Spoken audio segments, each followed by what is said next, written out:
ನಮಸ್ಕಾರ ಎಸ್ಎನ್ ನ್ಯೂಸ್ಗೆ ಸ್ವಾಗತ. ನಾನು ಕಿರಣ್ ನಿಡುಗುಂದಿ. ಮೊದಲಿಗೆ ಹೆಡ್ಲೈನ್ಸ್. ಕೊನೆಗೂ ಸರ್ಕಾರಿ ಶಾಲೆಗೆ ಕೂಡಿ ಬಂದ ಭಾಗ್ಯ, ಕಟ್ಟಡ ನವೀಕರಣಕ್ಕೆ ಭೂಮಿ ಪೂಜೆ.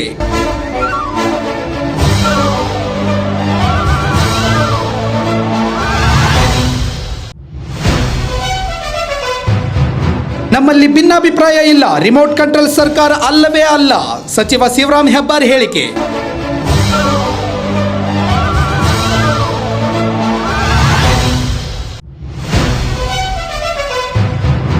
ಉತ್ತರ ಕರ್ನಾಟಕದ ಬೀದಿ ಬದಿ ವ್ಯಾಪಾರಿಗಳಿಗೆ ಬಂಪರ್ ಕೊಡುಗೆ, ಗದಗದಲ್ಲಿ ರಾಜ್ಯ ಕಾರ್ಯಾಲಯ ಉದ್ಘಾಟಿಸಿದ ಎಸ್ಪಿ.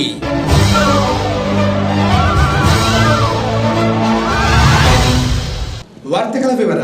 ಸರ್ಕಾರದ ಅನುದಾನದಲ್ಲಿ ಸರ್ಕಾರಿ ಹಿರಿಯ ಪ್ರಾಥಮಿಕ ಶಾಲೆ ನಂಬರ್ 2ರಲ್ಲಿ ಹೆಚ್ಚುವರಿ ಕೊಠಡಿಗೆ ಭೂಮಿ ಪೂಜೆ ನಡೆಯಿತು. ಈ ಕಾರ್ಯಕ್ಕೆ ಶಾಸಕ ಕಳಕಪ್ಪ ಬಂಡಿ ಸಾಕ್ಷಿಯಾದರು. ಗಜೇಂದ್ರಗಡದ 2ನೇ ನಂಬರ್ ಸರ್ಕಾರಿ ಹಿರಿಯ ಪ್ರಾಥಮಿಕ ಶಾಲೆ ಹೆಚ್ಚುವರಿ 4 ಕೊಠಡಿಗಳ ಭೂಮಿ ಪೂಜೆ ನೆರವೇರಿತು. ಯಾವತ್ತು ಈ ನಮ್ಮ 4ನೇ ನಂಬರ್ ವಾರ್ಡಿನ ಸದಸ್ಯರಾಗಿದ್ದ ಶ್ರೀಮತಿ ಸಿಂಗ್ರಿ ಅವರೇ, ನನ್ನ ಶಾಲೆಯ ಯಾವತ್ತು STMCಯ ಅಧ್ಯಕ್ಷರೇ, ಸರ್ವ ಸದಸ್ಯರೇ, ನನ್ನ ಶಾಲೆಯ ನನ್ನ ವೃತ್ತಿ ಬಾಂಧವ ಶಿಕ್ಷಕಿಯರೇ, ಸುಮಾರು ನಮ್ಮ ಈ ಶಿಥಿಲಾವಸ್ಥೆಯ ಕಟ್ಟಡಗಳನ್ನು ನವೀಕರಣ ಮಾಡಬೇಕು, ಇದನ್ನ ಡೆಮಾಲಿಸಿಸ್ ಮಾಡಿ ಹೊಸದಾಗಿ ಇದನ್ನು ರೂಮುಗಳನ್ನು ಕಟ್ಟಿಕೊಡ್ಬೇಕು, ಇದರಿಂದ ನಮ್ಮ ಮಕ್ಕಳಿಗೆ ಅನುಕೂಲ ಆಗ್ತೈತಿ ಅಂಥೇಳಿ ಸುಮಾರು ಹೋದ ಒಂದು 2006ರಲ್ಲಿ ನಮ್ಮ ಶಾಸಕರು ಬಂದಾಗ ಆವಾಗ ಬೇಡಿಕೆ ಇಟ್ಟಿದ್ವಿ. ಆವಾಗ ಅವರು ಆಯ್ತಪ್ಪ ನೋಡೋಣ ಅಂತ ಹೇಳಿದರು. ಈಗ ಬಂದು ನಮ್ಮ ಈ 4 ಕೊಠಡಿಗಳಿಗೆ ಒಂದು ಇಲ್ಲಿಂದ ಅಲ್ಲಿವರೆಗೆ 4 ಕೊಠಡಿಗಳ ಡೆಮಾಲಿಸಿಸ್ ಮಾಡಿ ಹೊಸ ಕೊಠಡಿಗಳನ್ನು ನಿರ್ಮಾಣ ಮಾಡಲಿಕ್ಕೆ ಸ್ಯಾಂಕ್ಷನ್ ಆಗಿದೆ. ಮತ್ತು ಇವತ್ತು ತಾವೇ ಶಾಸಕರು ಬಂದರು, ಎಲ್ಲರ ಸಮ್ಮುಖದಲ್ಲಿ ಶಂಕುಸ್ಥಾಪನೆಯನ್ನು ನೆರವೇರಿಸಿದ್ದಾರೆ. ನಮ್ಮ ಶಾಂತಿರಿಯ ಹಟ್ಟಿಮಣಿಯವರು ಗುತ್ತಿಗೆಯನ್ನು ಪಡೆದಿದ್ದಾರೆ. ಈಗ ನಮ್ಮ ಮುದಿಯಪ್ಪನವರ ನೇತೃತ್ವದಲ್ಲಿ ಈ ಒಂದು ಕಟ್ಟಡಗಳ ನಡೀತಾ ಇದೆ ಕೆಲಸ. ಅವರು ನಮ್ಮ STMC ಹಿಂದೆ ಸದಸ್ಯರಾಗಿದ್ದರಿಂದ ಮತ್ತು ಹೆಚ್ಚಿನ ಕಾಳಜಿ ಇರುವುದರಿಂದ ಒಳ್ಳೆಯ ಒಂದು ಕಟ್ಟಡವನ್ನು ನಿರ್ಮಾಣ ಮಾಡಲಿ.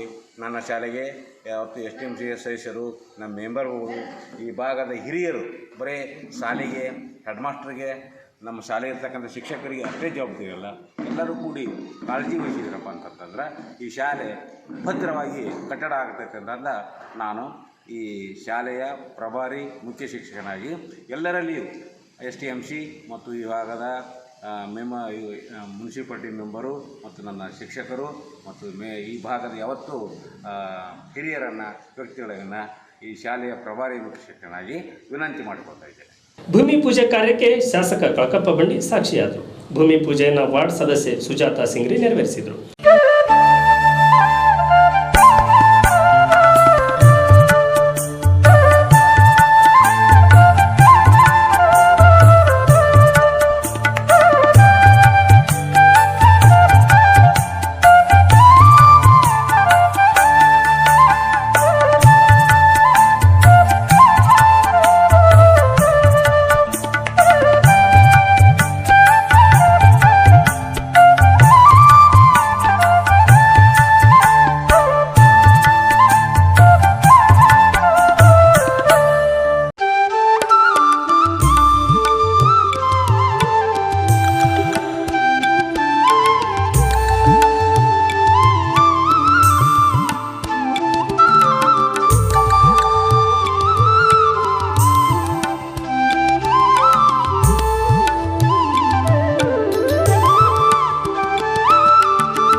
ಈ ವೇಳೆ SDMC ಸದಸ್ಯರು, ಶಾಲಾ ಸಿಬ್ಬಂದಿಗಳು ಭಾಗವಹಿಸಿದರು.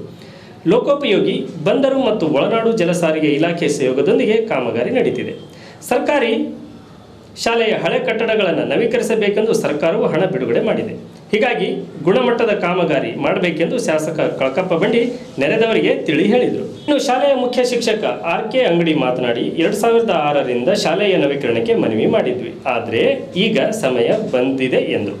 ರಾಜ್ಯ ಸರ್ಕಾರಕ್ಕೆ BL ಸಂತೋಷ್ ರಿಮೋಟ್ ಕಂಟ್ರೋಲ್. ಅವರು ಹೇಳಿದಂತೆ BSY ಕೇಳ್ತಾರೆ ಎಂಬ ಹೇಳಿಕೆಗೆ ಸಂಬಂಧಿಸಿದಂತೆ ಗದಗದಲ್ಲಿ ಕಾರ್ಮಿಕ ಇಲಾಖೆ ಹಾಗೂ ಸಕ್ಕರೆ ಖಾತೆ ಸಚಿವ ಶಿವರಾಮ್ ಹೆಬ್ಬಾರ್ ಪ್ರತಿಕ್ರಿಯೆ ನೀಡಿದ್ದಾರೆ. ರಾಜ್ಯ ಸರ್ಕಾರಕ್ಕೆ BL ಸಂತೋಷ್ ರಿಮೋಟ್ ಕಂಟ್ರೋಲ್. ಅವರು ಹೇಳಿದಂತೆ BSY ಕೇಳ್ತಾರೆ ಎಂಬ ಹೇಳಿಕೆಗೆ ಸಂಬಂಧಿಸಿದಂತೆ ಗದಗ್ನಲ್ಲಿ ಕಾರ್ಮಿಕ ಇಲಾಖೆ ಹಾಗೂ ಸಕ್ಕರೆ ಖಾತೆ ಸಚಿವ ಶಿವರಾಮ್ ಹೆಬ್ಬಾರ್ ಪ್ರತಿಕ್ರಿಯೆ ನೀಡಿದ್ದಾರೆ. ಬಿಜೆಪಿ ಸರ್ಕಾರ ಅಸ್ತಿತ್ವಕ್ಕೆ ಬಂದ ಮೇಲೆ ಕೋವಿಡ್ ಮತ್ತು ಪ್ರವಾಹದಿಂದ ನಷ್ಟ ಹೊಂದಿದ್ದೇವೆ. ಕೋವಿಡ್ ಮತ್ತು ಪ್ರವಾಹ ಸರ್ಕಾರದ ಮೇಲೆ ಕೆಟ್ಟ ಪರಿಣಾಮ ಬೀರಿದೆ. BL ಸಂತೋಷ್ ರಾಷ್ಟ್ರ ನಾಯಕರು, ಪಕ್ಷದ ರಾಷ್ಟ್ರೀಯ ಪ್ರಧಾನ ಕಾರ್ಯದರ್ಶಿ. ಅವರನ್ನು ರಿಮೋಟ್ ಕಂಟ್ರೋಲ್ ಅನ್ನೋಕ್ಕಾಗಲ್ಲ. ಯಾಕೆಂದರೆ ಒಂದು ಪಕ್ಷಕ್ಕೆ ರಾಷ್ಟ್ರೀಯ ಅಧ್ಯಕ್ಷರು, ಪ್ರಧಾನ ಕಾರ್ಯದರ್ಶಿ ಹಾಗೂ ಪಕ್ಷ ಜೊತೆಯಾಗಿ ಹೋಗಬೇಕಾಗತ್ತೆ. ಎಲ್ಲರೂ ಜೊತೆಯಾಗಿದ್ದರೆ ಮಾತ್ರ ಮುಂದಿನ ಚುನಾವಣೆ ಎದುರಿಸಬಹುದು. ಮೊದಲು ಪಕ್ಷ, ಆಮೇಲೆ ಸರ್ಕಾರ. ಪಕ್ಷ ಗಟ್ಟಿ ಮಾಡಿದಾಗ ಆಮೇಲೆ ಸರ್ಕಾರ ಮತ್ತಷ್ಟು ಅಧಿಕಾರ ನಡೆಸುತ್ತೆ. ಈ ನಿಟ್ಟಿನಲ್ಲಿ ಸಂತೋಷ್ ಅವರು ಮಾರ್ಗದರ್ಶನ ಕೊಡ್ತಾರೆ. ಯಡಿಯೂರಪ್ಪನವರು ಸಂತೋಷ್ ಅವರ ಮಾರ್ಗದರ್ಶನ ತೆಗೆದುಕೊಳ್ತಾರೆ. ಇದು ಕಂಟ್ರೋಲ್ ಅಲ್ಲ ಎಂದರು. ಭಾರತೀಯ ಜನತಾ ಪಾರ್ಟಿ ಅಸ್ತಿತ್ವದಲ್ಲಿ ಬಂದ ಮೇಲೆ, ಸರ್ಕಾರ ಅಸ್ತಿತ್ವಕ್ಕೆ ಬಂದ ಮೇಲೆ ಕೋವಿಡ್-19 ಮತ್ತು ಪ್ರವಾಹ ಈ ಎರಡು ಕಷ್ಟಗಳಿಂದ ನಾವು ಸ್ವಲ್ಪ ನಷ್ಟವನ್ನು ಹೊಂದಿದ್ದೇವೆ. ನಮ್ಮ ಅಭಿವೃದ್ಧಿ ಮೇಲೆ ಒಂದು ಸ್ವಲ್ಪ ಪೆಟ್ಟು ಬಿದ್ದಿದೆ. ಇದನ್ನೆಲ್ಲ ಸರಿದೂಗಿಸ್ಕೊಂಡಿರ್ತಕ್ಕಂಥ ನಿಟ್ಟಿನಲ್ಲಿ ಸರ್ಕಾರ ಕೆಲಸ ಮಾಡುತ್ತೆ. ಸರ್ BL ಸಂತೋಷ್ ಅವರ ಕೈಯಲ್ಲಿ ರಿಮೋಟ್ ಕಂಟ್ರೋಲ್ ಇದೆ. ಹಂಗೆ ಯಡಿಯೂರಪ್ಪ ರಾಜ್ಯ ಸರ್ಕಾರವನ್ನು RSS ನಿಯಂತ್ರಣ. BL ಸಂತೋಷ್ ಅವರು ನಮ್ಮ ರಾಷ್ಟ್ರ ನಾಯಕರು, ಪಕ್ಷದ ರಾಷ್ಟ್ರೀಯ ಪ್ರಧಾನ ಕಾರ್ಯದರ್ಶಿಗಳು. ಇದು ಕಂಟ್ರೋಲ್ ಅಂತ ಹೇಳೋದಕ್ಕೆ ಬರುವುದಿಲ್ಲ. ಒಂದು ಪಕ್ಷಕ್ಕೆ ರಾಷ್ಟ್ರೀಯ ಅಧ್ಯಕ್ಷರು, ರಾಷ್ಟ್ರೀಯ ಪ್ರಧಾನ ಕಾರ್ಯದರ್ಶಿಗಳು ಮತ್ತು ಸರ್ಕಾರ ನಾವು ಜೊತೆಯಾಗಿ ಹೋಗಬೇಕಾಗುತ್ತೆ.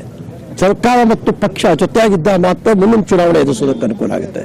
ಇವತ್ತು ನಾನು ಮೊದಲು ಬಂದವರು ಪಕ್ಷ ಆಫೀಸಿಗೆ ಬರ್ತಾ ಇದ್ದೇನೆ ಅಂದರೆ ಮೊದಲು ಪಕ್ಷ, ಆಮೇಲೆ ಸರ್ಕಾರ. ಪಕ್ಷವನ್ನು ಗಟ್ಟಿ ಮಾಡಿದಾಗ ಸರ್ಕಾರ ಮತ್ತಷ್ಟು ವರ್ಷ ಅಧಿಕಾರ ಬರೋದಕ್ಕಾಗತ್ತೆ. ಆ ನಿಟ್ಟಿನಲ್ಲಿ ಸಂತೋಷ ಮಾರ್ಗದರ್ಶನ ಕೊಡ್ತಾರೆ, ಯಡಿಯೂರಪ್ಪರು ಮಾರ್ಗದರ್ಶನ ತಗೊಳ್ತಾರೆ. ಇದು ಕಂಟ್ರೋಲ್ ಅಂತ ಅನ್ಸ್ಕೊಳ್ಳೋದಕ್ಕಾಗೋದಿಲ್ಲ. ಪಾರ್ಟಿ ಯಾವಾಗಲೂ ಮೊದಲನೇದು. ಆ ಪಾರ್ಟಿ ಆಧಾರದ ಮೇಲೆ ಸರ್ಕಾರ ನಿಲ್ಲತ್ತೆ. ದೇಶಕ್ಕೆ ಪರ್ಯಾಯ ಪಕ್ಷ ಇಲ್ಲ. ಎಲ್ಲರಿಗೂ ಗೊತ್ತಾಗಿದೆ ಪರ್ಯಾಯ ಪಕ್ಷ ಇಲ್ಲ. ನರೇಂದ್ರ ಮೋದಿ ನಾಯಕತ್ವದಲ್ಲಿ ದೇಶದಲ್ಲಿ ಭಾರತೀಯ ಜನತಾ ಪಾರ್ಟಿ ಗಟ್ಟಿಯಾದಂಥ ಹೆಜ್ಜೆಯನ್ನು ಇಟ್ಟಿದೆ. ಕರ್ನಾಟಕ ರಾಜ್ಯದಲ್ಲಿ ಯಡಿಯೂರಪ್ಪನ ನಾಯಕತ್ವದಲ್ಲಿ ಗಟ್ಟಿಯಾದ ಹೆಜ್ಜೆಯನ್ನು ಇಟ್ಟಿದೆ. ಆ ಕಾರಣಕ್ಕಾಗಿ ಎಲ್ಲರೂ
ಇನ್ನು ಬಿಜೆಪಿಗೆ ಅಣ್ಣಾಮಲೈ ಹಾಗೂ ಸೆಲೆಬ್ರಿಟಿಗಳು ಪಕ್ಷ ಸೇರ್ಪಡೆಗೊಳ್ಳುತ್ತಿರುವ ವಿಚಾರವಾಗಿ ಮಾತನಾಡಿದ ಅವರು, ಇನ್ನು ಮುಂದೆ ದೇಶದಲ್ಲಿ ಪರ್ಯಾಯ ಪಕ್ಷಕ್ಕೆ ಉಳಿಗಾಲವಿಲ್ಲ. ದೇಶದಲ್ಲಿ ನರೇಂದ್ರ ಮೋದಿ ನೇತೃತ್ವದಲ್ಲಿ ಬಿಜೆಪಿ ಗಟ್ಟಿಯಾದ ಹೆಜ್ಜೆಯನ್ನಿಟ್ಟಿದೆ. ಅದೇ ರೀತಿ ಕರ್ನಾಟಕ ರಾಜ್ಯದಲ್ಲಿ ಯಡಿಯೂರಪ್ಪ ನಾಯಕತ್ವದಲ್ಲಿ ಮಹತ್ವದ ಹೆಜ್ಜೆಯನ್ನಿಟ್ಟಿದೆ. ಹೀಗಾಗಿ ಎಲ್ಲರೂ ಪಕ್ಷ ಸೇರ್ತಿದ್ದಾರೆ ಎಂದರು. ನಂತರ ಪಕ್ಷದ ಕಚೇರಿಗೆ ಭೇಟಿ ನೀಡಿ ಪಕ್ಷದ ಕಾರ್ಯಕರ್ತರೊಂದಿಗೆ ಸಭೆ ನಡೆಸಿದರು. ಈಗ ಪುಟ್ಟದೊಂದು ವಿರಾಮ. ಶ್ರೀ ಚಾಂಗದೇವ ವಿದ್ಯಾದಾನ ಸಮಿತಿ ಇಟಗಿ, ಶ್ರೀ ಚಾಂಗದೇವ ಕಲಾ ವಾಣಿಜ್ಯ ವಿಜ್ಞಾನ ಪದವಿ ಪೂರ್ವ ಮಹಾವಿದ್ಯಾಲಯ ಇಟಗಿ 2020 ಮತ್ತು 21ನೇ ಸಾಲಿನ ಪ್ರವೇಶ ಪ್ರಾರಂಭ.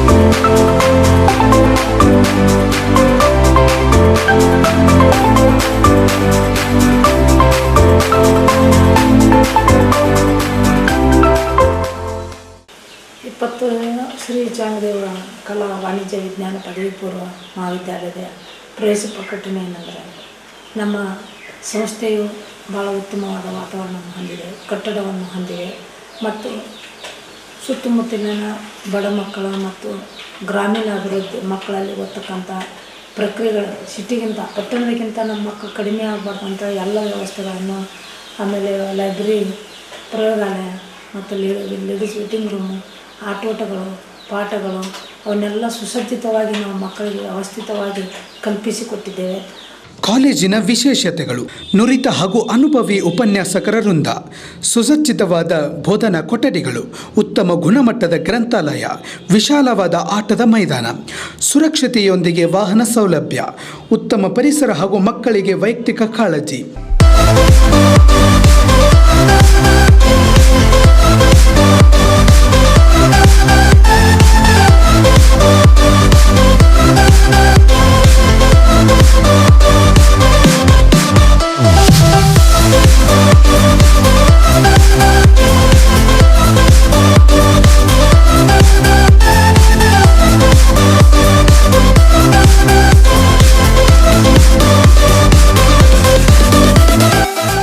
ಮತ್ತು ಈಗ ನಮ್ಮ ಕಾಲೇಜು ಪ್ರಾರಂಭವಾಗಿ 5 ವರ್ಷಗಳನ್ನು ಹೊಂದೈತೆ.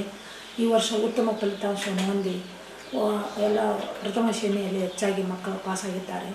ನಮ್ಮದು ಪರ್ಸೆಂಟೇಜು ಉತ್ತಮವಾಗಿ ಜಿಲ್ಲೆಯಲ್ಲಿ ಉತ್ತಮ ಫಲಿತಾಂಶವನ್ನು ಪಡೆದಿದೆ ಮತ್ತು ಇಲ್ಲಿ ನಮ್ಮ ಗ್ರಾಮೀಣ ಸುತ್ತಮುತ್ತಲಿನ ಮಕ್ಕಳು ಬರುವುದರಿಂದ ಅವರಿಗೆ ಅನೇಕ ಆರ್ಥಿಕ ಅನಾನುಕೂಲತೆಗಳಿದ್ದರೂ ಕೂಡ ಅವರಿಗೆ ಕೆಲವೊಂದು ಅವಕಾಶಗಳನ್ನು ಮಾಡಿಕೊಟ್ಟು ಡ್ರಾಪ್ಔಟ್ ಆದ ಮಕ್ಕಳಿಗೆ ಹೆಚ್ಚಿನ ಆದ್ಯತೆಯನ್ನು ಕೊಟ್ಟಿದ್ದರಿಂದ ನಮ್ಮ ಶಾಲೆಯಿಂದ 7 ಮಕ್ಕಳು ಈಗ ಟಾಪ್ ನರ್ಸನ್ನು ಓದ್ತಾ ಇದ್ದಾರೆ.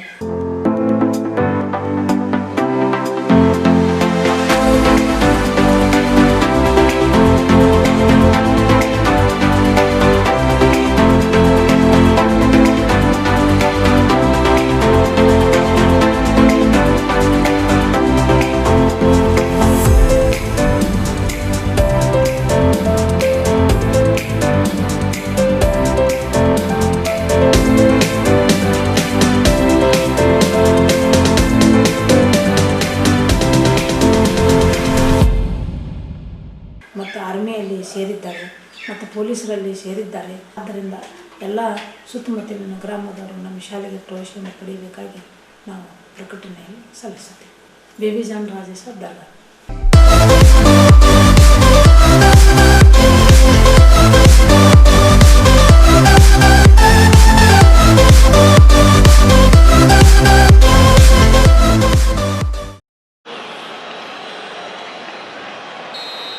Time for Silerson to break his duck.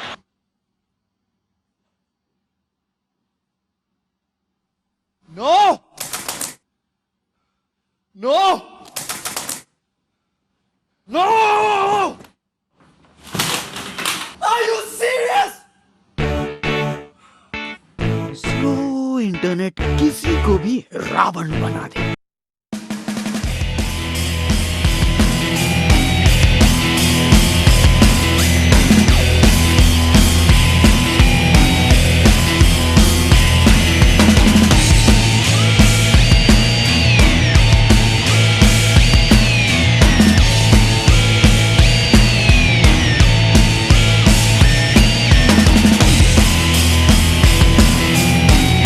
ಬ್ರೇಕ್ನ ನಂತರ ಎಸ್ಎನ್ಗೆ ಸ್ವಾಗತ. ಉತ್ತರ ಕರ್ನಾಟಕದಲ್ಲಿ ಬೀದಿ ಬದಿ ವ್ಯಾಪಾರಿಗಳ ರಾಜ್ಯದ 2ನೆಯ ಕಾರ್ಯಾಲಯ ಗದಗದಲ್ಲಿ ಆರಂಭವಾಗಿದೆ.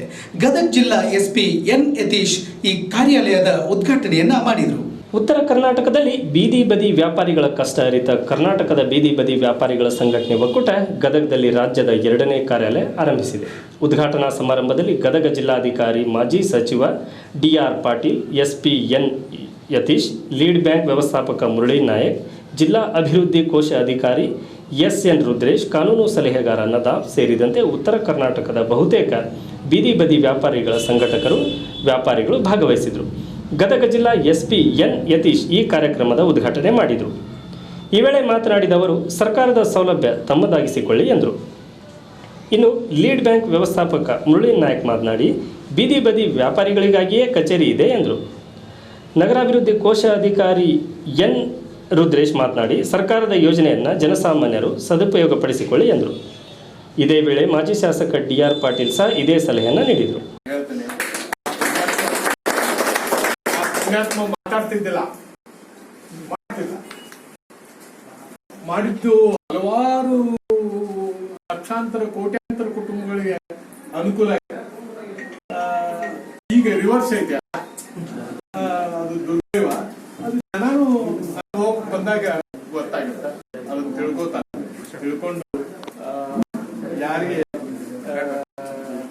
ಯಾರು ನಿಮ್ಮ ಪ್ರಸಂಗ ಬಂದಾಗ ಹಣ ಬೇಕು ನೀವು ಕೊಟ್ಟಿದ್ದು ಸರ್, ಈ ತರ ತಗೊಂಡಿದೀವಿ, ಇಷ್ಟು ಕಟ್ಟಿದೀವಿ, ಇಷ್ಟು ಮುಗಿಸಿದೀವಿ, ನಮ್ಗೆ ಸಾಲ ಕೊಡಿ ಅಂತ ಹೇಳೋ ಅಧಿಕಾರ ನಿಮಗಿರುತ್ತೆ. ನಾವು ಇಷ್ಟು 10,000 ತಗೊಂಡಿವಿ, ಕರೆಕ್ಟ್ ಆಗಿ ನೀವು 1 ವರ್ಷ ಕಾಲಾವಧಿ ಕೊಟ್ಟಿದ್ದು ನಾವು 6 ತಿಂಗಳಲ್ಲಿ ನಾವು ತೀರ್ಸ್ಬಿಟ್ಟಿದೀವಿ, ನಮಗೆ ಇನ್ನೂ ಹೆಚ್ಚಿಗೆ ಬೇಕಾಗತ್ತೆ ಈ ಕಾಲದ ಅಂತ ಕೇಳಿದ್ರೆ ಯಾರೇ ಮ್ಯಾನೇಜರ್ ಇರಲಿ ಖಚಿತವಾಗಿ ಮುಂದೆ ಬಂದು ನಿಮ್ಗೆ ಸಾಲ ಕೊಡ್ತಾರೆ.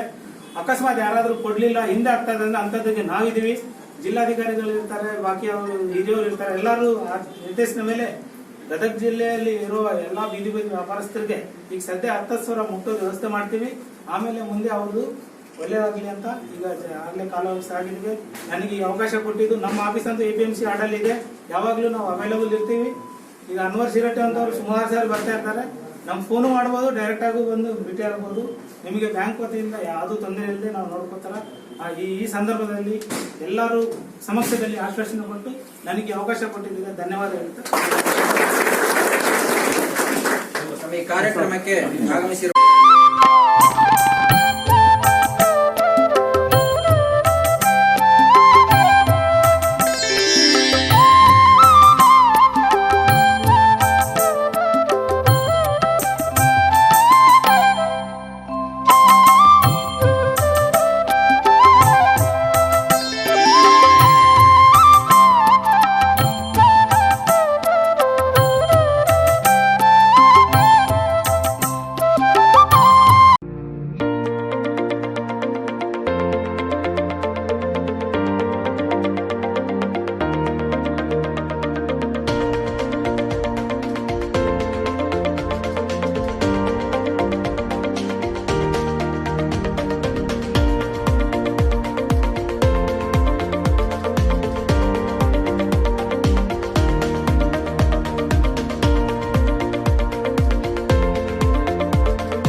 ಸಾಹೇಬರಿಗೆ, LDM ಅವರಿಗೆ, ಗುರುಬರೆ ಸಾಹೇಬರಿಗೆ ಮತ್ತು ಇಲ್ಲಿ ಸೇರಿರ್ತಕ್ಕಂಥ ಎಲ್ಲ ಬೀದಿ ವ್ಯಾಪಾರಸ್ಥರ ಎಲ್ಲ ಏನು ಒಂದು ಕಮಿಟಿಯ ವೆಂಡರ್ಸ್ ಕಮಿಟಿಯ ಸದಸ್ಯರಿಗೆ ಮತ್ತೊಮ್ಮೆ ನಮಸ್ಕಾರ ಮಾಡ್ತಾ, ಎಲ್ಲ ಇಲ್ಲಿ ಬೀದಿ ವ್ಯಾಪಾರಸ್ಥರಿಗೆ ಅವರಿಗೂ ಸಹ ನಮಸ್ಕಾರ ಮಾಡ್ತೀನಿ.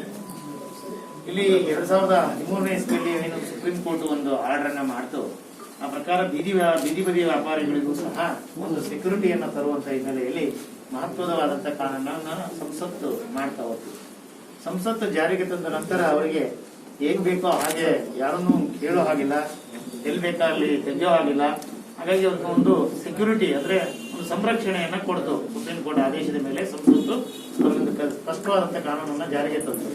ಅಂತ ಕಾನೂನು ತಂದ ನಂತರ 2016ನೇ ಇಸ್ವಿಯಿಂದ ಇಲ್ಲಿವರೆಗೆ ನಾವು ಹೆಚ್ಚಿನದ 4ರಿಂದ ಆದ್ರೂ 16ರಿಂದ ಇದು ಹೆಚ್ಚು ಜಾರಿಗೆ ಬಂತು.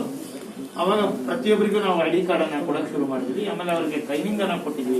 ಟೈಮು ಅವರಿಗೆ ಎಲ್ಲಾ ರೀತಿಯ ವ್ಯವಸ್ಥೆಗಳನ್ನ ಇವತ್ತು ಮಾಡಿದ್ವಿ. ಅವ್ರ ಜೊತೆಯಲ್ಲಿ ಅವ್ರಿಗೆ ಇವತ್ತು ಹೇಗೆ ಜನಪ್ರತಿನಿಧಿಗಳನ್ನ ಆಯ್ಕೆ ಮಾಡ್ತಾರೋ ಅದೇ ರೀತಿಯ ಎಲೆಕ್ಷನ್ ಪದ್ಧತಿಯನ್ನು ಸಹ ಸುಪ್ರೀಂ ಕೋರ್ಟ್ ಆದೇಶದಂತೆ ಇವತ್ತು ತಂದು ಇವತ್ತು ನಮ್ಮ 9 ಮುನ್ಸಿಪಾಲಿಟಿಯಲ್ಲೂ ಸ್ಟ್ರೀಟ್ ವೆಂಡರ್ ಕಮಿಟಿ ಅಂತ ಹೇಳಿ ನಾವು ಬೀದಿ ವ್ಯಾಪಾರಸ್ಥರ ಒಂದು ಕಮಿಟಿಯನ್ನು ಇವತ್ತು ಅವರ ಮುನ್ಸಿಪಾಲಿಟಿ ಅಧ್ಯಕ್ಷರು ಅಥವಾ ಅಲ್ಲಿಯ ಕಮಿಷನರ್ ನೇತೃತ್ವದ ಅಧ್ಯಕ್ಷತೆಯಲ್ಲಿ ಆ ಕಮಿಟಿ ರಚನೆ ಆಗಿದೆ. ಇವತ್ತು ಕಮಿಟಿ ರಚನೆ ಆಗೋದ್ರ ಜೊತೆಗೆ ಮೊನ್ನೆ ತಾವು ಹೆಚ್ಚು ಲಾಕ್ಡೌನ್ ಸಮಯದಲ್ಲಿ ಬೀದಿ ವ್ಯಾಪಾರಿಗಳ ಒಂದು ಮಾತು ಬಹಳ ಗಣನೆಗೆ ಬಂತು. ವಿಶೇಷವಾಗಿ ನಾವು ಗದಗಿನಲ್ಲಿ ಬೀದಿ ಬದಿ ವ್ಯಾಪಾರಿಗಳನ್ನ ಬಳಸ್ಕೊಂಡು ಪ್ರತಿ ಮನೆಗೂ ತರಕಾರಿ ಕೊಡುವಂಥದ್ದು, ರೇಷನ್ ಕೊಡುವಂಥದ್ದನ್ನ ನಾವು ಅವತ್ತಿನ ದಿವಸ ಮಾಡಿದೀವಿ. ಜಿಲ್ಲಾಡಳಿತದ ಎಲ್ಲಾ ವ್ಯವಸ್ಥೆಗೆ ಅವ್ರ ಎಲ್ಲರೂ ಆ ಪಾಸಿಟಿವ್ ಏರಿಯಾಕ್ಕೆ ಯಾರು ಹೋಗ್ತಾ ಇರಲಿಲ್ಲ. ಅಂತ ಟೈಮ್ನಲ್ಲಿ ಗಾಡಿಗಳನ್ನ ನುಗ್ಕೊಂಡು ಇವರು ಪಾಸಿಟಿವ್ ಏರಿಯಾಕ್ಕೆ ಹೋಗಿ ಕೊಟ್ಟು ಧೈರ್ಯವಾಗಿ ಬರ್ತಾ ಇದ್ರು. ಆಮೇಲೆ ಅಷ್ಟೇ ಅಲ್ಲ, ಸುಮಾರು 5,000ಕ್ಕೂ ಅಧಿಕ ಮನೆಗಳಿಗೆ ಅವತ್ತಿನ ದಿವಸ ಬಡವರಿಗೆ ಫ್ರೀಯಾಗಿ ತರಕಾರಿಯನ್ನ ಸ್ಟ್ರೀಟ್ ವೆಂಡರ್ಸ್ ಕಮಿಟಿಯವರು ಟೈಮ್ನಲ್ಲಿ ಬಹಳ ಉಪಯೋಗವನ್ನು ಮಾಡಿದ್ದಾರೆ. ಆದ್ರೆ ಪ್ರಧಾನಮಂತ್ರಿಗಳ ಒಂದು ಯೋಜನೆ ಏನಿದೆಯಲ್ಲ, ಈ ಹಿಂದೆ ಕರ್ನಾಟಕ ಸರ್ಕಾರ ಮಾಡಿತ್ತು, ಈಗ ಭಾರತ ಸರ್ಕಾರನು ಸಹ ಒಂದು PM ನಿಧಿಯಲ್ಲಿ ಇವತ್ತು ಬೀದಿ ಬದಿ ವ್ಯಾಪಾರಿಗಳಿಗೆ 10,000 ಸಾಲ ಕೊಡುವಂತದ್ದು 3% 30 ಪೈಸದಲ್ಲಿ ಅವರಿಗೆ ಸಾಲ ಕೊಡುವಂತ ಪದ್ಧತಿಯನ್ನು ಜಾರಿಗೆ ತಂದಿದೆ. ಅವರು 1 ವರ್ಷದೊಳಗಡೆ ಅದನ್ನ ಕಟ್ಟುವಂತ ಪದ್ಧತಿ ಆದ್ರೆ ಒಳ್ಳೇದು. ಮೊನ್ನೆ ಜಿಲ್ಲಾಧಿಕಾರಿಗಳು ಮೀಟಿಂಗ್ ತಗೊಂಡು ಬಹಳ ವ್ಯವಸ್ಥಿತವಾಗಿ ಇಷ್ಟಕ್ಕೆ 28ನೇ ತಾರೀಕು ನಮಗೆ ಡೆಡ್ ಲೈನ್ ಕೊಟ್ಟಿದ್ದಾರೆ ಸಾಹೇಬರು. ಇಲ್ಲಿ 2,789 ಏನು ಗದಗು, 600 ಚಿಲ್ಲರ ಗಜೇಂದ್ರಗಡ, ಬೇರೆ ಬೇರೆ ಟೋಟಲ್ ಒಂದು 5,000 ಚಿಲ್ಲರ ಏನು ನಮ್ಮಲ್ಲಿ ಬೀದಿ ವ್ಯಾಪಾರಿಗಳ ID ಕಾರ್ಡ್ ತಗೊಂಡಿದ್ದಾರೆ. ಅವ್ರದ್ದೆಲ್ಲದೂ ಎಕ್ಸ್ಟ್ರಾ ಕಂಪ್ಯೂಟರ್ ಹಾಕಿ ಪ್ರತಿಯೊಬ್ಬರಿಗೂ ಅವ್ರು ಅಪ್ಲೋಡ್ ಮಾಡಿ ಅವ್ರಿಗೆ ಸಾಲ ಕೊಡುವಂತದ್ದನ್ನ ಮನವರಿಕೆ ಮಾಡಿ ಅಂತ ಹೇಳಿ ಮಾನ್ಯ ಜಿಲ್ಲಾಧಿಕಾರಿಗಳ ನಿರ್ದೇಶನದ ಮೇಲೆಗೆ ಈಗಾಗಲೇ ನಮ್ದು ಜಿಲ್ಲಾಧಿಕಾರಿಗಳು ಪ್ರತಿ ದಿವಸ ವಾಟ್ಸ್ಆಪ್ ನಲ್ಲಿ ಅದನ್ನ ನೋಡ್ತಾ ಇದಾರೆ, ಎಷ್ಟೆಷ್ಟು ಕಮಿಟಿ ಮಾಡ್ತಾ ಇದಾರೆ ಅಂತ. ಸರ್ವರ್ ಪ್ರಾಬ್ಲಮ್ ಇಂದ ಅದು ಆಗ್ತಾ ಇಲ್ಲ. ಆದ್ರೆ at A time street vendor committee ಅವರು ಸಹ ಎಲ್ಲರ ಅಪ್ಲಿಕೇಶನ್ ಅನ್ನ ಕಲೆಕ್ಟ್ ಮಾಡಿ ಇವತ್ತು ನನಗೆ ಆಫೀಸಿಗೆ ಸಹಾಯ ಮಾಡ್ತಿದ್ದಾರೆ, ಅವರಿಗೆ ಮನವರಿಕೆ ಮಾಡ್ಕೊಡ್ತಿದ್ದಾರೆ. ಎಲ್ಲರ ನೇತೃತ್ವದಲ್ಲಿ ಈ ಕೆಲಸ ನಡೀತಾ ಇದೆ. ಅವರು ಬಹಳ ಒಂದು ಬಂಗಾರವಾಗ್ಲಿ. ನಮ್ಮ LDM ಅವರು ಹೇಳ್ದಂಗೆ ಅದು ಬಹಳ ಮುಖ್ಯ. ಯಾಕಂದ್ರೆ ನಾನು ವ್ಯವಸಾಯ ಮಾಡುವಾಗ 15,000 ಲೋನ್ ಕೊಟ್ಟಿದ್ರು, ನನಗೆ ಇವತ್ತು 25 ಲಕ್ಷ ಕೆನರಾ ಬ್ಯಾಂಕ್ ಲೋನ್ ಕೊಟ್ಟಿದೆ ನನ್ನ ತೋಟಕ್ಕೆ ಇವತ್ತು. ಹಾಗಾಗಿ ನಾವು ಹೇಗೆ ಬ್ಯಾಂಕ್ ಅನ್ನ ಬೆಳೆಸ್ಕೊಂಡು ಮತ್ತೆ ವಾಪಸ್ ಕಟ್ತೀವೋ ಅದ್ರ ಮೇಲೆ ನಾನು ಇವತ್ತು 25 ಲಕ್ಷದವರೆಗೂ ಲೋನ್ ತಗೊಂಡಿದ್ದೀನಿ 10 ವರ್ಷದಲ್ಲಿ. ಹಾಗೆ ತಾವು ಅಷ್ಟೇ 10,000 ಕಟ್ತೀರಿ, 50,000 ಹೋಗ್ತೀರಿ, 1 ಲಕ್ಷಕ್ಕೆ ಹೋಗ್ರಿ, 10 ಲಕ್ಷ ದೊಡ್ಡ ವ್ಯಾಪಾರಸ್ಥರಾಗಿ ನೀವು ಬೆಳಿಬಹುದು. ಆ ಹಿನ್ನೆಲೆಯಲ್ಲಿ ನಮ್ಮ ಜಿಲ್ಲಾಡಳಿತದೊಂದಿಗೆ ನಮ್ಮ ಮಾನ್ಯ ಜಿಲ್ಲಾಧಿಕಾರಿಗಳ ನಿರ್ದೇಶನದೊಂದಿಗೆ ನಾವು ಕೆಲಸ ಮಾಡ್ತಾ ಇರ್ತೀವಿ. ತಮಗೆಲ್ಲಾ ಸಹಕಾರವನ್ನು ಕೊಡ್ತೀವಿ ಅಂತ ಹೇಳಿ ನನ್ನ ಮಾತನ್ನು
ಎಲ್ಲರೂ ಕೂಡ ಸ್ವಾಗತವನ್ನು ಕೊಡ್ತಾರೆ.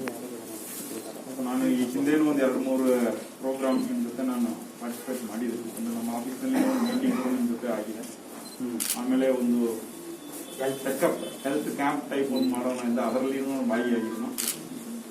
ಇವತ್ತು ಬರುವುದಿಲ್ಲವಾದ ನನಗೆ ಸ್ವಲ್ಪ ಒಂದು ಇದಿತ್ತು, ನನಗೆ ಬಹಳಷ್ಟು ಕೆಲಸ ಇತ್ತು. ಆಮೇಲೆ ನೀವೇ ಮಾಡ್ಕೊಡ್ರಿ ಇದನ್ನ ಫಸ್ಟ್ ಹೇಳಿದಿನ. ಆಮೇಲೆ ಹೆಂಗೇನು PDO ಬಂದಿಲ್ಲ ಸರ್, ನೀವು ಬರೀ 5 ನಿಮಿಷದಲ್ಲಿ ಮುಗಿಸ್ಕೊಂಡು ಬಂದ್ಬಿಡೋಣ ಅಂತ ಹೇಳಿದ, ಅದಕ್ಕೋಸ್ಕರ ಬಂದಿದ್ದನು. ಬಟ್ ತಮ್ಮ ಪಾತ್ರ ಏನಿದೆಯೋ ನಾನು ಹಿಂದೆ ಮಾತಾಡಿದ ರೀತಿ ಈ ಕಂಟೈನ್ಮೆಂಟ್, ನಾವು ಕೋವಿಡ್ ಬಂದ ಸ್ಟಾರ್ಟಿಂಗ್ ನಲ್ಲಿ ಈ ಕಂಟೈನ್ಮೆಂಟ್ ಪ್ರದೇಶಗಳಲ್ಲಿ ಎಲ್ಲ ರೂಲ್ಸ್ ಬಹಳ ಬಿಟ್ಟಿತ್ತು. ಅಲ್ಲಿ ಈಗೆಂದು ಡೈಲಿ 100 ಕೇಸ್ಗಳು ಮೇಲೆ ಬರ್ತಾ ಇತ್ತು. ಆವಾಗೆಲ್ಲ 1, 2, 3, 4 ಅಷ್ಟೇ ಕೇಸ್ಗಳು ಬರ್ತಾ ಇತ್ತು. ಬೆದರಿಕೆ ಬಹಳ ಇತ್ತು. ಯಾರು ಆ ಕಡೆನೂ ಹೋಗಿ ಬರ್ತಾ ಇಲ್ಲ. ನಾವು ಕಂಟೈನ್ಮೆಂಟ್ ಝೋನ್ ಅಂದ್ರೆ ಫುಲ್ ಇಡೀ ಜಿಲ್ಲಾ ಆಡಳಿತನೇ ಅಲ್ಲಿ ಹೋಗ್ಬಿಟ್ಟು ಒಂದು ಟೆಂಟ್ ಎಲ್ಲ ಹಾಕಿ ಇದೆಲ್ಲ ಮಾಡಿ ಅಲ್ಲಿ ಪೊಲೀಸ್ ಫುಲ್ ಸಿಬ್ಬಂದಿ ಎಲ್ಲ ಹಾಕಿ ನಾವು ಮಾಡ್ತಾ ಇದ್ವಿ. ಆ ಟೈಮ್ನಲ್ಲಿ ನಾನು ಯಾಕೆ ಅದನ್ನು ಹೇಳ್ತಾ ಇದ್ದೀನಿ ಅಂತ, ಈಗ ನಮ್ಮ ಒಂದು ಪಾತ್ರ ಏನಿತ್ತು ಅದು ಬಹಳ ಮಹತ್ವವಾಗಿ ನೀವೆಲ್ಲ ಕೆಲಸ ಮಾಡಿಲ್ಲ. ಆ ಟೈಮಲ್ಲಿ ಅವರು ಹೋಗಿ, ಯಾಕಂದ್ರೆ ಯಾರು ಹೊರಗಡೆ ಬರುವುದಿಲ್ಲ. ಆ ಕಂಟೈನ್ಮೆಂಟ್ ಝೋನ್ ಇದು ಮಾಡಿದ ಮೇಲೆ ಅವ್ರು ಹೊರಗಡೆ ಬರುವುದಿಲ್ಲ, ಬರ್ಲಿಕ್ಕೆ ನಾವು ಬಿಡುವುದೂ ಇಲ್ಲ. ಆ ಟೈಮ್ನಲ್ಲಿ ಎಲ್ಲ ಈ ಸ್ಟ್ರೀಟ್ ವೆಂಡರ್ಸ್ ತಾವು ಅಲ್ಲಿ ಆ ಒಂದು ಕಂಟೈನ್ಮೆಂಟ್ ಝೋನ್ಗಳಲ್ಲಿ ಅವರಿಗೆ ವೆಜಿಟೇಬಲ್ಸ್ ಆಗಲಿ, ಉಳಿದಾಗಲಿ, ಫ್ರೂಟ್ಸ್ ಆಗಲಿ ಸಿಗೋದಕ್ಕೆ ಬಹಳ ನೀವು ಸಹಕಾರ ಮಾಡಿದ್ರು. ಅದಕ್ಕೆ ನಾನು ಈ ಒಂದು ಸಂದರ್ಭದಲ್ಲಿ ನಿಮ್ಗೆ ಇನ್ನೊಮ್ಮೆ ನಾನು ಅಭಿನಂದನೆ ಹೇಳ್ತೇನೆ. ಅದೇ ರೀತಿ ಇವತ್ತು ಈ ಒಂದು ಕಟ್ಟಡ ಉದ್ಘಾಟನೆ ನಿಂತ್ಕೊಂಡಿದ್ವಿ. ಇದು ಒಂದು ಒಳ್ಳೆಯ ಒಂದು ನಿರ್ಧಾರ ನಮ್ಮ ವತಿಯಿಂದ. ಯಾಕಂದ್ರೆ ನೀವು ಸಪರೇಟ್ ಆಗಿ ಪ್ರತ್ಯೇಕವಾಗಿ ಒಬ್ಬರು ಸಪರೇಟ್ ಆಗಿ ಹೋಗಿ ಬ್ಯಾಂಕ್ ಅನ್ನು ಅಪ್ರೋಚ್ ಮಾಡ್ತಾರೆ ಅಂತ ಇಟ್ಕೊಳ್ಳಿ, ಅಥವಾ ನನ್ನ ಆಫೀಸ್ಗೆ ಬರ್ತಾರೆ ಅಂತ ಇಟ್ಕೊಳ್ಳಿ. ಅವ್ರಿಗೆ ತಿಳುವಳಿಕೆ ಇರಬಹುದು, ತಿಳುವಳಿಕೆ ಇರದೇನೆ ಇರ್ಬೋದು. ಬಟ್ ಈ ಟೈಪ್ ನೀವು ಒಂದು ಕಟ್ಟಡ ಮಾಡ್ಕೊಂಡು ನಿಮ್ಮ ಸಂಘ ಪರವಾಗಿ ಒಂದು ಕಟ್ಟಡ ಮಾಡಿಕೊಂಡು ಇಲ್ಲಿರುವ ನಿಮ್ಮ ಅಸೋಸಿಯೇಷನ್ ಅವ್ರನ್ನ ನೀವು ಇಲ್ಲಿ ಇಟ್ಕೊಂಡು ನೀವು ಬ್ಯಾಂಕ್ ಅವ್ರ ಜೊತೆನೋ ಅಥವಾ ಜಿಲ್ಲಾ ಆಡಳಿತವ್ರ ಜೊತೆನೋ ಅಥವಾ ಈ DDC ಅವ್ರ ಜೊತೆನೋ ನೀವು ಮಾತಾಡಲಿಕ್ಕೆ, ಕೋಆರ್ಡಿನೇಟ್ ಮಾಡಲಿಕ್ಕೆ, ತಿಳುವಳಿಕೆ ಕೊಡಲಿಕ್ಕೆ ಈಸಿ ಆಗ್ತದೆ. ಇದು ಒಂದು ಪ್ಲಾಟ್ಫಾರ್ಮ್ ಆಗಿ ನಿಮಗೆ ಸಹಕಾರ ಮಾಡ್ತಾರೆ. ಎಲ್ಲರೂ ಇಲ್ಲಿಯೇ ಬಂದಿದ್ದೀವಿ, ಬಂದು ನಿಮಗೆ ಸ್ವಲ್ಪ ತಿಳುವಳಿಕೆ ಕೊಡ್ತಾ ಇದ್ದೀವಿ. ಇದು ಒಂದು ಒಳ್ಳೆಯ ನಿರ್ಧಾರ. ಇದಕ್ಕೂ ಕೂಡ ನಾನು ನಿಮಗೆ ಅಭಿನಂದನೆಗಳು ಹೇಳ್ತೇನೆ. ಮೇನ್ ಆಗಿ ಈಗ ಏನು ಆ ಸ್ಕೀಮ್ ಏನಿದೆಯೋ ಆ ಸ್ಕೀಮನ್ನು ಇಂಪ್ಲಿಮೆಂಟ್ ಮಾಡಲಿಕ್ಕೆ ನೀವು ಫಸ್ಟ್ ಮನವರಿಕೆ ಆಗಬೇಕು. ಈ ಸ್ಕೀಮ್ ಉಪಯೋಗ ಏನಿದೆ ಅದನ್ನು ನೀವು ತಪ್ಪದೆ ತಗೋಬೇಕು. ಈಗ 10,000 ಏನು ಕೆಲವರಿಗೆ 10,000 ಅನ್ನೋದು ದೊಡ್ಡ ಅಮೌಂಟ್ ಏನೂ ಇಲ್ಲ. ಬಟ್ ಆದರೂ ಕೆಲವರಿಗೆ 10,000 ಅನ್ನೋದು ಭಾಳ ದೊಡ್ಡ ಅಮೌಂಟ್ ಆಗ್ತದೆ. ನೀವು ಈ 10,000 ಅನ್ನೋದು ಈಗ ನೀವು ತೊಗೊಂಡಿದ್ರೆ ನಾಳೆ ನಿಮ್ಮ ಬ್ಯಾಂಕ್ ಕ್ರೆಡಿಟ್ ಅದೆಲ್ಲ ನೋಡಿಕೊಂಡು ನೀವು ಇನ್ನೂ ಜಾಸ್ತಿ ತೊಗೊಂಡು ಇನ್ನೂ ಜಾಸ್ತಿ ಹಂಗೆ ಸಾಲ ತೊಗೊಂಡು ನೀವು ಅಭಿವೃದ್ಧಿ ಪಡಿಸಲಿಕ್ಕೆ, ಇನ್ನೂ ನೀವು ನಿಮ್ಮ ಬಿಸ್ನೆಸ್ಸನ್ನು ಎಸ್ಟಾಬ್ಲಿಷ್ಮೆಂಟ್ ಮಾಡಲಿಕ್ಕೆ ಇದು ತುಂಬ ಅನುಕೂಲ ಆಗ್ತದೆ. ನಾವು ಕೂಡ ಈಗ ಪ್ರತಿ ವಾರ ರಿವ್ಯೂ ಮಾಡುವಾಗ ಇದು ಒಂದು ಪಾಯಿಂಟ್ ಆಗಿ ಅಜೆಂಡಾದಲ್ಲಿ ಇಟ್ಕೊಂಡು ರಿವ್ಯೂ ಮಾಡ್ತಾ ಇದ್ದೀವಿ.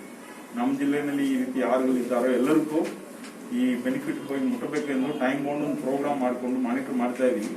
ಅದರಲ್ಲಿ ಸ್ವಲ್ಪ ಟೆಕ್ನಿಕಲ್ ಸಮಸ್ಯೆಗಳಿದೆ, ರಿಜಿಸ್ಟ್ರೇಷನ್ ಮಾಡಲಿಕ್ಕೆ ಅವಕ್ಕೆ ಅದೆಲ್ಲ ಸರಿಪಡಿಸ್ತೀವಿ. ನೀವುಗಳು ಈ ಸಂಘದ ವತಿಯಿಂದ ಯಾರ್ಯಾರಿಗೆಲ್ಲ ಈ ಬೆನಿಫಿಟ್ ಸಿಗಬೇಕು ಎಲ್ಲ ನಿಮ್ಮ ಮೆಂಬರ್ಸನ್ನ ಐಡೆಂಟಿಫೈ ಮಾಡಿರಿ, ಅವ್ರಿಗೆ ಮನವರಿಕೆ ಮಾಡಿರಿ, ಈ ಸ್ಕೀಮ್ ಬಗ್ಗೆ ತಿಳಿಸಿ ಹೇಳಿ ಬ್ಯಾಂಕ್ ಅವ್ರ ಜೊತೆ ಕೋಆರ್ಡಿನೇಟ್ ಮಾಡಿ. ನೀವೇ ಕೆಲವರಿಗೆ ಓದಲಿಕ್ಕೆ ಬರುವುದಿಲ್ಲ, ಬರೀಲಿಕ್ಕೆ ಬರುವುದಿಲ್ಲ, ಅವ್ರಿಗೆ ನೀವೇ ಮನವರಿಕೆ ಮಾಡಿ ಅರ್ಜಿಗಳೆಲ್ಲ ಕಲೆಕ್ಟ್ ಮಾಡಿಕೊಂಡು ಬ್ಯಾಂಕ್ ಅವ್ರ ಜೊತೆ ಕೋಆರ್ಡಿನೇಟ್ ಮಾಡಿರಿ. ನಮ್ಮ ವತಿಯಿಂದ ಏನಾದ್ರು ಸಹಾಯ ಬೇಕಿದ್ರೆ ಖಂಡಿತ ನಮ್ಮ ಹತ್ರ ಹೇಳ್ರಿ. ನಮ್ಮ CMC ಅವ್ರ ವತಿಯಿಂದ ಏನಾದ್ರು ಸಹಾಯ ನಿಮಗೆ ಬೇಕಿದ್ರೆ ಹೇಳ್ರಿ, ಖಂಡಿತ ನಾವು ಮಾಡ್ತೀವಿ. ನಿಮಗೆ ಈ ಒಂದು ಸಂದರ್ಭದಲ್ಲಿ ನಾವು ನಿಮ್ಮ ಜೊತೆ ಇರ್ತೀವಿ. ನಿಮಗೆ ಏನು ಅನುಕೂಲ ಏನಾದ್ರು ಬೇಕಿದ್ರು ನಾವು ಮಾಡ್ತೀವಿ, ನಿಮಗೆ ಫುಲ್ ಸಪೋರ್ಟ್ ಕೊಡ್ತೀವಿ ಅನ್ನೋ ಮಾತನ್ನು ಹೇಳಿ ಸ್ಥಾಪನೆ ಆಗಿದ್ದು ಸರ್ ಗದಗ ಜಿಲ್ಲಾದಲ್ಲಿ, ಅದು ನಮ್ಮ ಗದಗ ನಗರ ಅವಳಿ ನಗರದಲ್ಲಿ ಇಟ್ಕೊಂಡು ಇವತ್ತು ರಾಷ್ಟ್ರ ಮಟ್ಟದಲ್ಲಿ PG ವ್ಯಾಪಾರಿಗಳ ಸಂಘಟನೆ ಒಕ್ಕೂಟಪಟ್ಟಾಗ ನಾವು ಈಗಾಗಲೇ ಇಲ್ಲಿ ಸದಸ್ಯರಾಗಿ ನಾವು ಕೆಲಸ ಮಾಡ್ತಾ ಇದ್ದೀವಿ ಸರ್. ಜಿಲ್ಲಾಧ್ಯಕ್ಷರ ಕೆಲಸ ಮಾಡ್ತಾ ಇದ್ದೀವಿ. ಈಗಾಗಲೇ ನಾವು ರಾಷ್ಟ್ರ ಮಟ್ಟದಾಗೂ ನಾವು ರಾಷ್ಟ್ರೀಯ ಆಡಳಿತ ಮಂಡಳಿಗಳಿಗೂ ನಾವು ಸದಸ್ಯರಾಗಿ ಇವತ್ತಾಗಿದ್ದೀವಿ. ನಮ್ಮ ಇರುವಂಥ ಗದಗ ಬೆಳಗಿರಿ ನಗರ ಅವಳಿ ನಗರದ ಜನರು, ಆಮೇಲೆ ನನ್ನ ಗದಗ ಜಿಲ್ಲಾದಂಥ ಜನರು ನನ್ನ ಆಶೀರ್ವಾದ ಮಾಡಿ ನನಗೆ ರಾಜ್ಯ ಮಟ್ಟದಾಗ ರಾಷ್ಟ್ರ ಮಟ್ಟದ ಕಳಿಸುವಂಥ ಇವರೆಲ್ಲರಿಗೆ ಅವ್ರಿಗೆ ಒಬ್ಬರಿಗೆ ಎಲ್ಲರಿಗೆ ಅಭಿನಂದನೆ ತಿಳಿಸುತ್ತಾರೆ. ಇಷ್ಟೆಲ್ಲ ಬೆಳೆಯೋಕ್ಕೆ ಕಾರಣವೂ ನಮಗಿರುವಂಥ ಇಲ್ಲಿ ಶಾಸಕರು, ನಮಗಿರುವಂಥ ಎಲ್ಲರೂ ಪ್ರತಿಯೊಬ್ಬರು ಜನಪ್ರತಿನಿಧಿಯವರು ಎಲ್ಲ ನಮ್ಗೆ ಕೆಲಸ ಮಾಡಿ ಈ ಇಂಥವೆಲ್ಲ ಕೆಲಸ ರಾಷ್ಟ್ರ ಮಟ್ಟದಾಗ ರಾಜ್ಯ ಮಟ್ಟದಾಗ ಯಾವ ಥರ ಯೋಜನೆ ಬರ್ತಾವ ಆ ಯೋಜನೆ ಈ ಥರ ತೊಗೊಂಡು ಹೋಗ್ರಿ, ಇಂಥವೆಲ್ಲ ಮಾಡಿರಿ, ಮಾರ್ಗದರ್ಶನ ಮಾಡುವಂಥ ನಮ್ಮ DR ಪಾಟೀಲ್ ಸಾಹೇಬ್ರೆ. ಹಾಗೂ ಬೆಲೆ ಈಗ ನಾನು ಬಂದು ಇಲ್ಲಿ 8 ತಿಂಗಳಾಗಿದೆ. ಅದರ ಒಂದು 15-16 ಸಾರಿ ನಮ್ಮ ಯೂನಿವರ್ಸಿಟಿ ಅವರು ನನ್ನ ಜೋಡಿ ಮಾತಾಡಿದ್ದಾರೆ. ಎಲ್ಲ ಅವರು ಹುಟ್ಟಿದಾಗಲೂ ನಮ್ಮ ಬೀದಿ ಬದಿ ವ್ಯಾಪಾರಸ್ಥರು ಸ್ವಲ್ಪ ಏನಾದರೂ ಒಂದು ಮಾಡಬೇಕು, ಬ್ಯಾಂಕಿಂದ ಒಂದು ಉಪಕಾರ ಆಗಬೇಕು. ಮೊದಲಿದ್ದ ಎಳ್ಳೆ ಈ ಥರ ಮಾಡ್ತಾಯಿದ್ರು, ನೀವು ಅದೇ ರೀತಿ ಅವರಿಗೆ ಒಂಥರ ಆರ್ಥಿಕ ಸಹಾಯ ಇತ್ತಂದರೆ ಅವರು ಒಂದು ಸಮಾಜದಲ್ಲಿ ಒಳ್ಳೆಯ ಸ್ಥಾನದಲ್ಲಿ ಇದ್ದು ಪಾವರ್ಟಿ ಲೈನ್ ಎಲ್ಲ ಹೋಗಿ ಅದು ಮಾಡಿಕೊಡೋದಲ್ಲ, ಕಷ್ಟಪಟ್ಟು ಅವರು ಏನಂತಾರೆ ದೇವ್ರ ಸೋರ್ಸಿ ಎಲ್ಲ ಕೆಲಸ ಮಾಡ್ತಾರೆ. ಮಳೆ ಇರಲಿ, ಬಿಸಿಲು ಇರಲಿ, ಕೊರೋನಾ ಇರಲಿ, ಅದು ತಂದೆ ಏನೇ ಇರಲಿ, ಕಷ್ಟಪಟ್ಟು ಅವ್ರಿಗೆ ಕಷ್ಟ ಅನ್ನೋದು ಏನಂತ ಗೊತ್ತಿದೆ. ಸಾಹೇಬ್ರು ಹೇಳ್ದಂಗೆ ನಿಮ್ಮಂಥವ್ರಿಗೆ ನಾವು ಏನಾದರೂ ನಾನು ಲೀಡ್ ಬ್ಯಾಂಕ್ ಮ್ಯಾನೇಜರ್ ಆಗಿ ಇರ್ತೀನಿ, ನಾನು ಸಾಲ ಡೈರೆಕ್ಟಾಗಿ ನಾನು ಕೊಡೋದಿಲ್ಲ. ನಾನು ಎಲ್ಲರಿಗೂ ಹೇಳ್ತೀನಿ, 176 ಬ್ಯಾಂಕ್ ಗದಗ ಡಿಸ್ಟಿಕ್ನಲ್ಲಿ ಅವರೆಲ್ಲರಿಗೂ ಹೇಳಿ ಈ ಥರ ನಿಮ್ಮ ಊರಲ್ಲಿ ಈ ಥರ ಜನ ಇದ್ದಾರೆ, ಇಷ್ಟು ಜನಕ್ಕೆ ನೀವು ಸಾಲ ಕೊಡಬೇಕು. ಈಗಾಗಲೇ ಅವರು ಅಪ್ಲಿಕೇಶನ್ಸ್ ನಮಗೆ ಕಳಿಸ್ತಾ ಇರ್ತಾರೆ, ಸುಮಾರು ಅಪ್ಲಿಕೇಶನ್ಸ್. ಈಗ ನಿಮಗೆ ಒಂದು ಕಾನೂನು ಈಗ ಹೇಳಿದ್ರು ಸರ್ ಹೇಳಿದಂಗೆ ಪ್ರಧಾನಮಂತ್ರಿ ಆತ್ಮನಿರ್ಭರ್ ಪ್ಯಾಕೇಜಲ್ಲಿ PM ಸ್ವಾನಿಧಿ ಅಂತ ಹೇಳಿ ಸ್ಟ್ರೀಟ್ ವೆಂಡರ್ಸ್ಗೆ ಒಂದು ಲೋನ್ ಕೊಡಬೇಕು ಅಂತ ಬಂದಿದೆ. ಈಗ ಗದಗ ಡಿಸ್ಟಿಕಲ್ಲಿ ನಮಗೂ ಒಂದು 2,000 ಗುರಿ ಇದೆ. ಅದ್ರಾಗ 1530 ಅವ್ರು ಹೇಳ್ದಂಗೆ ಆಲ್ರೆಡಿ ನೀವು ರಿಜಿಸ್ಟರ್ ಆಗಿದ್ದೀರಿ, ಇನ್ನೇನು ಬೇಕು? ಎಲ್ಲ ಜನ ಇದ್ದಾರೆ, ರಿಜಿಸ್ಟ್ರೇಷನ್ ಈ ಥರ ಸರ್ಟಿಫಿಕೇಟ್ ಇದೆ. ಎಲ್ಲರಿಗೂ ಒಂದು ಈಗ ಈ ಕಷ್ಟಕಾಲ ಕರೋನಾ ಅನ್ನೋದು ಎಲ್ಲ ಇಡೀ ಪ್ರಪಂಚನೇ ಹಿಂದೆ ಮುಂದೆ ಮಾಡಿಬಿಟ್ಟಿದೆ. ಜನಗಳಿಗೆ ಕೆಲವ್ರಿಗೆ ತಿನ್ನೋಕ್ಕಿಲ್ಲ ಅಥವಾ ಕಷ್ಟಪಡ್ತೀವಿ ಅಂದರೂ ಕೆಲಸ ಇಲ್ಲ, ಮಾಡಲಿಕ್ಕೆ ಹೋಗಲಿಕ್ಕೆ ಪ್ರಯಾಣ ಮಾಡಲಿಕ್ಕೆ ಅವಕಾಶ ಇಲ್ಲ. ಈ ಥರ ಎಲ್ಲ ಆಗಿ ಸುಮಾರು ಕಷ್ಟಪಟ್ಟು ಈಗ ಸ್ವಲ್ಪ ಮುಂದೆ ಆಗ್ತಾ ಇದೆ. ಇದರ ಜೊತೆಯಲ್ಲೇ ನಾವು ಜೀವನ ಮಾಡಬೇಕು, ಕರೋನಾದಿಂದ ಹೆದರಬಾರ್ದು. ಅದೆಲ್ಲ ಹೇಳಿ ನೀವೆಲ್ಲ ಬಂದಿದ್ದೀಗೆ ಒಂದು ಥರ ಇದೆ. ಆಯಿತು, ಇದೊಂಥರ ನಾವು ಜಾಗೃತ ತಗೊಂಡು ಮುಂದೆ ಹೋಗ್ಬೇಕು. ಇದು ಇದ್ದೋದೆ, ಇವತ್ತು ಕರೋನಾ ಇದೆ, ನಾಳೆ ಇನ್ನೊಂದು ಏನಾದರೂ ಬರುತ್ತೆ. ಕಾನೂನು ಸಲಹೆಗಾರ BM ನದಾಫ್ ಸಹ ಸಾಥ್ ನೀಡಿದರು. ಅಲ್ಲದೆ ಬೀದಿ ಬದಿ ಸಂಘದ ಸ್ಥಳೀಯ ಅಧ್ಯಕ್ಷ ಭಾಷಾ ಸಾಬ್ ಕರ್ನಾಚಿ ಈ ಕಾರ್ಯಾಲಯದ ಉದ್ಘಾಟನೆಯಿಂದ ಉತ್ತರ ಕರ್ನಾಟಕದ ಜನರಿಗೆ ಮಾನ್ಯತೆ ನೀಡಿದಂತಾಗಿದೆ ಎಂದರು. ಸರ್ಕಾರದ ಯೋಜನೆಯನ್ನು ಬೀದಿ ಬದಿ ವ್ಯಾಪಾರಿಗಳಿಗೆ ತಲುಪಲು ಶ್ರಮ ವಹಿಸಿದ್ದಾರೆ.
ಈಗ ಮತ್ತೊಮ್ಮೆ ಹೆಡ್ಲೈನ್ಸ್. ಕೊನೆಗೂ ಸರ್ಕಾರಿ ಶಾಲೆಗೆ ಕೂಡಿ ಬಂದ ಭಾಗ್ಯ, ಕಟ್ಟಡ ನವೀಕರಣಕ್ಕೆ ಭೂಮಿ ಪೂಜೆ.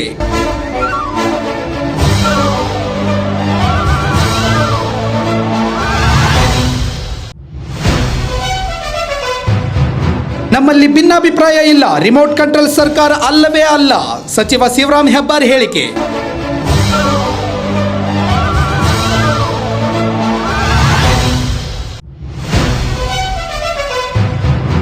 ಉತ್ತರ ಕರ್ನಾಟಕದ ಬೀದಿ ಬದಿ ವ್ಯಾಪಾರಿಗಳಿಗೆ ಬಂಪರ್ ಕೊಡುಗೆ, ಗದಗದಲ್ಲಿ ರಾಜ್ಯ ಕಾರ್ಯಾಲಯ ಉದ್ಘಾಟಿಸಿದ SP.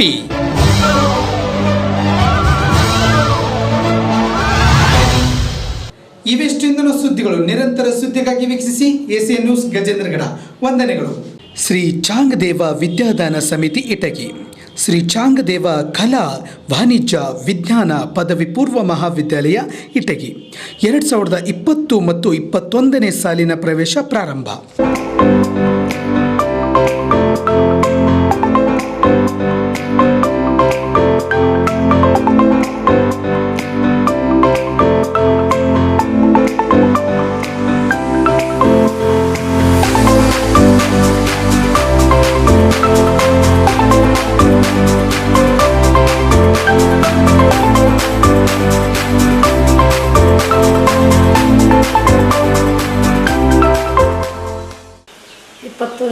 ಶ್ರೀ ಚಾಂಗದೇವ ಕಲಾ ವಾಣಿಜ್ಯ ವಿಜ್ಞಾನ ಪದವಿ ಪೂರ್ವ ಮಹಾವಿದ್ಯಾಲಯದ ಪ್ರವೇಶ ಪ್ರಕಟಣೆ ಏನಂದರೆ, ನಮ್ಮ ಸಂಸ್ಥೆಯು ಭಾಳ ಉತ್ತಮವಾದ ವಾತಾವರಣವನ್ನು ಹೊಂದಿದೆ, ಕಟ್ಟಡವನ್ನು ಹೊಂದಿದೆ ಮತ್ತು ಸುತ್ತಮುತ್ತಲಿನ ಬಡ ಮಕ್ಕಳು ಮತ್ತು ಗ್ರಾಮೀಣ ಅಭಿವೃದ್ಧಿ ಮಕ್ಕಳಲ್ಲಿ ಓದ್ತಕ್ಕಂಥ ಪ್ರಕ್ರಿಯೆಗಳು ಸಿಟಿಗಿಂತ ಪಟ್ಟಣದಕ್ಕಿಂತ ನಮ್ಮ ಮಕ್ಕಳು ಕಡಿಮೆ ಆಗಬಾರ್ದಂಥ ಎಲ್ಲ ವ್ಯವಸ್ಥೆಗಳನ್ನು, ಆಮೇಲೆ ಲೈಬ್ರರಿ, ಪ್ರಯೋಗಾಲಯ ಮತ್ತು ಲೇಡೀಸ್ ವೇಟಿಂಗ್ ರೂಮು, ಆಟೋಟಗಳು, ಪಾಠಗಳು ಅವನ್ನೆಲ್ಲ ಸುಸಜ್ಜಿತವಾಗಿ ನಾವು ಮಕ್ಕಳಿಗೆ ವ್ಯವಸ್ಥಿತವಾಗಿ ಕಲ್ಪಿಸಿಕೊಟ್ಟಿದ್ದೇವೆ. ಕಾಲೇಜಿನ ವಿಶೇಷತೆಗಳು: ನುರಿತ ಹಾಗೂ ಅನುಭವಿ ಉಪನ್ಯಾಸಕರ ವೃಂದ, ಸುಸಜ್ಜಿತವಾದ ಬೋಧನಾ ಕೊಠಡಿಗಳು, ಉತ್ತಮ ಗುಣಮಟ್ಟದ ಗ್ರಂಥಾಲಯ, ವಿಶಾಲವಾದ ಆಟದ ಮೈದಾನ, ಸುರಕ್ಷತೆಯೊಂದಿಗೆ ವಾಹನ ಸೌಲಭ್ಯ, ಉತ್ತಮ ಪರಿಸರ ಹಾಗೂ ಮಕ್ಕಳಿಗೆ ವೈಯಕ್ತಿಕ ಕಾಳಜಿ.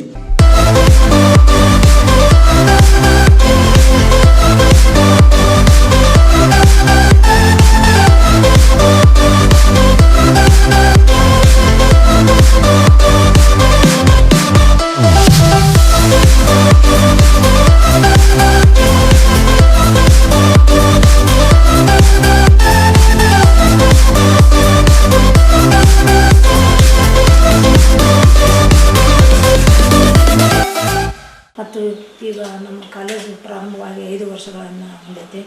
ಈ ವರ್ಷ ಉತ್ತಮ ಫಲಿತಾಂಶವನ್ನು ಹೊಂದಿ ಎಲ್ಲ ಪ್ರಥಮ ಶ್ರೇಣಿಯಲ್ಲಿ ಹೆಚ್ಚಾಗಿ ಮಕ್ಕಳು ಪಾಸಾಗಿದ್ದಾರೆ.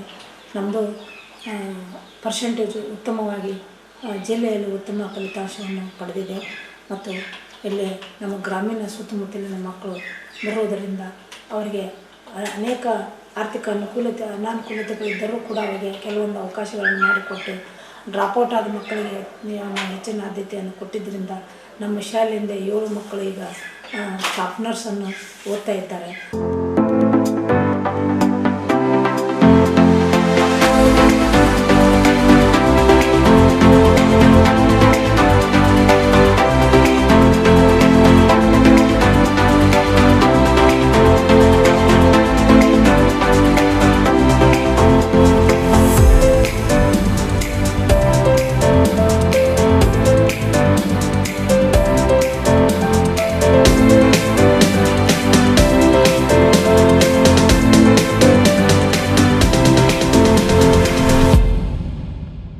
ಮತ್ತು ಆರ್ಮಿಯಲ್ಲಿ ಸೇರಿದ್ದಾರೆ ಮತ್ತು ಪೊಲೀಸರಲ್ಲಿ ಸೇರಿದ್ದಾರೆ. ಆದ್ದರಿಂದ ಎಲ್ಲ ಸುತ್ತಮುತ್ತಲಿನ ಗ್ರಾಮದವರು ನಮ್ಮ ಶಾಲೆಗೆ ಪ್ರವೇಶವನ್ನು ಪಡೆಯಬೇಕಾಗಿ ನಾವು ಪ್ರಕಟಣೆಯಲ್ಲಿ ಸಲ್ಲಿಸುತ್ತೇವೆ. ಬೇಬಿ ಜಾನ್ ರಾಜೇಶ ದರ್ಗಾ.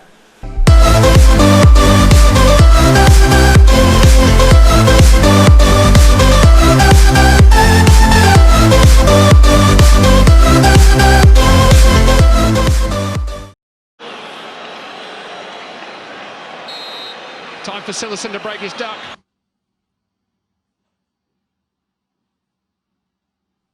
No! No! No! Are you serious? Slow internet किसी को भी रावण बना दे.